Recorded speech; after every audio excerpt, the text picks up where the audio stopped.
Hey everyone, my name is David Dunbar, or the Theme Park Evangelist. So, for today's episode, I was going to give you guys, first and foremost, before I get into the actual main discussion, a sneak preview of a new series coming to my YouTube channel, probably by next month. And it's going to be called My High School Dayz. I'm going to be spelling Dayz correctly, spelling it Dayz. And I'm doing that intentionally just to get everybody's attention. Yes, I'm aware Dayz is spelled D-A-Y-C. Sorry, D-A-Y-S. D-A-Y-S. But the honestly the main reason why I decided to go ahead and give you guys a sneak preview, I thought about something I wanted to talk to you guys about during my second year of high school, and it happened pretty early into it. So the very first year of high school is going to cover just mainly main events, but it's second, third, and fourth years that I really, really want to just focus on more than anything. The reason why this YouTube series is probably going to be one of the most important YouTube series I'm ever going to put on this YouTube channel by far is because my high school life is literally what shaped me to be who I am now. And yes, I won't deny that behind the camera, sometimes, or when I'm away from the camera, I should say, a lot of the times I'm not exactly perfect by any means. I make a lot of mistakes. I complain. I get unhappy with life. I question God and all that stuff. I don't necessarily show it when I'm on camera. I don't know what it is about being on camera. I feel like when I'm on in front of the camera that I know that there's this set time that you have to be real with everybody.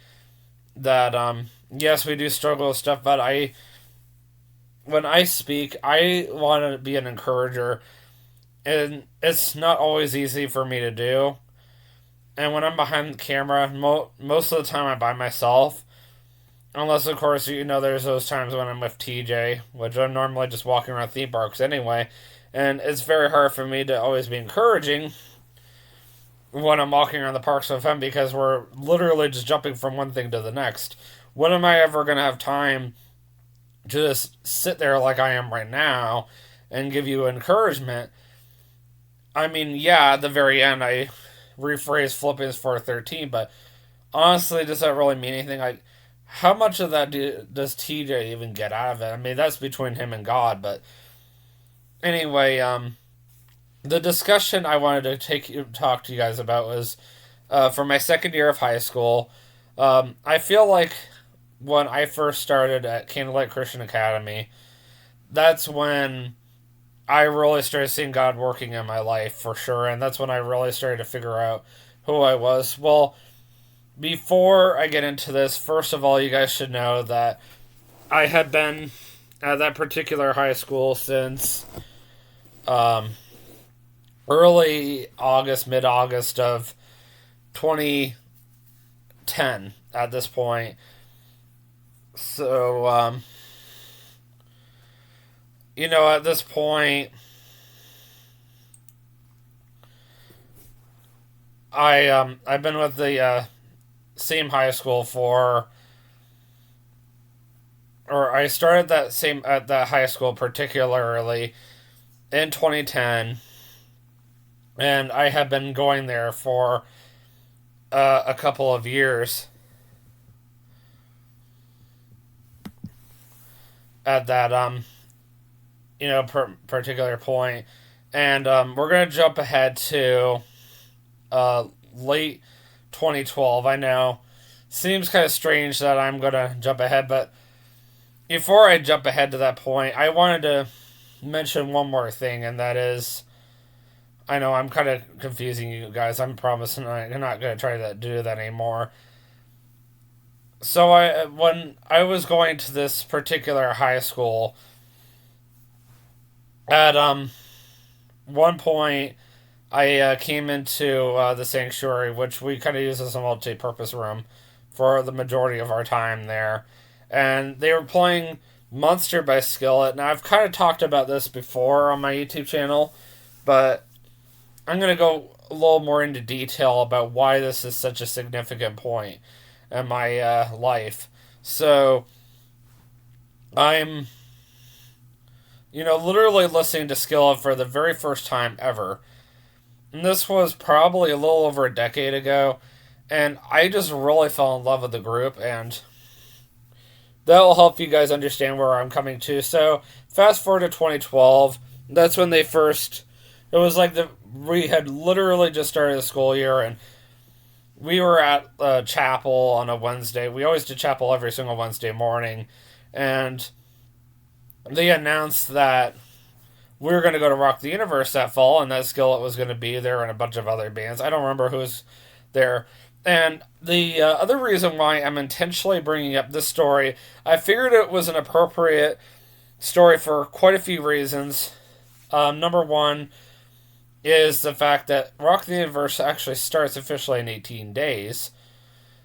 Secondly, it's been officially 10 years since I attended my very first Rock the Universe. So it's another reason why I felt like it was appropriate to tell this story. 10 years ago this fall. Now, of course, this was back in the day when Rock the Universe used to be right after Labor Day weekend. These days, it's in late January. It took the place of a celebration of Harry Potter, so that's why Rock the Universe is at the end of the month. I am not going to be there because of the fact that I'm already going to be going down to Florida literally a couple of weeks after, so there really is no reason for me to go. But I just, really felt like those are the two reasons. Of course, third and final, what compelled me to talk about was the fact that I've been thinking about this YouTube series, and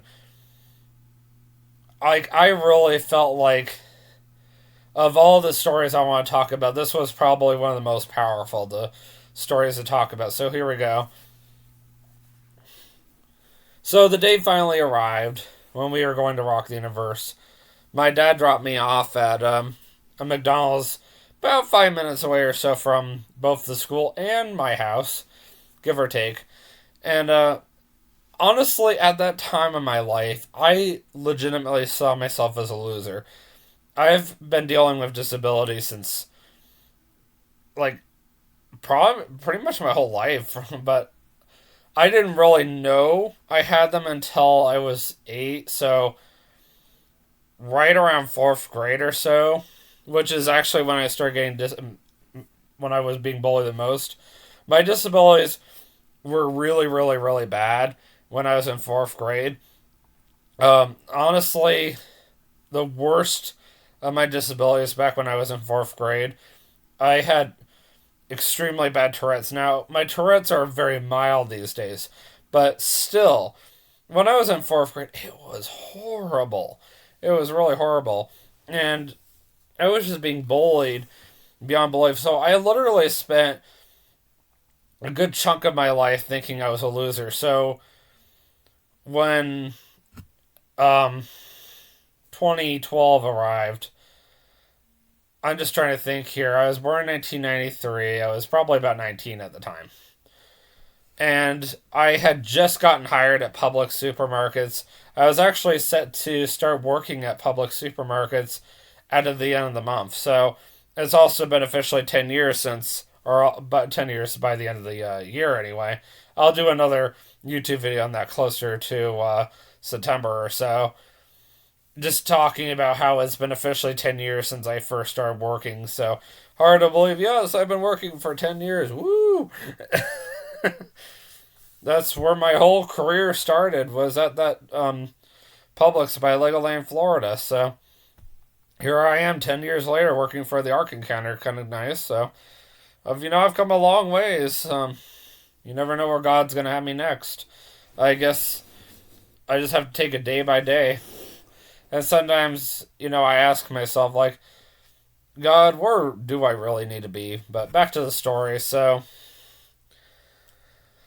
as I'm walking in, my mind is literally racing at a million miles per hour, just trying to figure out, like, man, I don't know, should I do this? I was still feeling socially awkward at the time, and everybody was so excited to see me. I've been going to school for quite a few years now. I mean, 2.5 years or so. Maybe exactly 2 years. Yeah, 2 years. So everybody was like really happy. They're like, David, you're here. And I just didn't really see how everybody was so happy and excited to see me. And I mean, something kind of opened my eyes. I'm very sure God was just trying to open my eyes and tell me, David, everything that you've been hearing has been a lie. I mean, we could even just back it up a little bit. So, like, even the very first conference or concert I ever attended, I was even told, or I even asked the question, why is everybody being so nice to me? And the answer was, because there are people out there that just don't care. It doesn't matter who you are. And then the people who do care about you, they're the ones that are going to be there for you no matter what. And it was a response like that. And for whatever reason, walking that McDonald's, I just did not think about that. And I couldn't figure out why I was still struggling. I couldn't even figure out why every time I looked at myself in the mirror, I could not stand the person that was looking right back at me. Every single day, especially on Mondays, because I was leaving the comfort and the protection of my own home, I was going out in public and I was just not ready for it. These days, when I look at people and they look at me and they don't like what they see, I just go, your problem. It's so funny how my perspective has changed so much in just the past number of years. Back then, I was so scared about how people foresaw me. These days, if you don't like me, that's your choice. I mean, I'm not going to change who I am. I mean, other than I'm always going to be trying harder to be a good, better Christian, and I'm always going to trying harder to love everybody for who they are and try to be nicer and all that. But that, as far as change in that sense, that's it. And am I going to try to fit in with everybody? Am I going to go get a tattoo just because someone else got a tattoo? No. Am I going to smoke just because everybody else is smoking? No. I mean, I could go down the list, but you get the point. I mean, I could even go to today's modern thing. If I hadn't got the vaccine already, I could even say, "Am I going to get the vaccine just because everybody else is?" Well, that's my choice, and the same thing applies to everything else. I decide if I want to do those things. I'm not going to just follow because everybody else is doing it.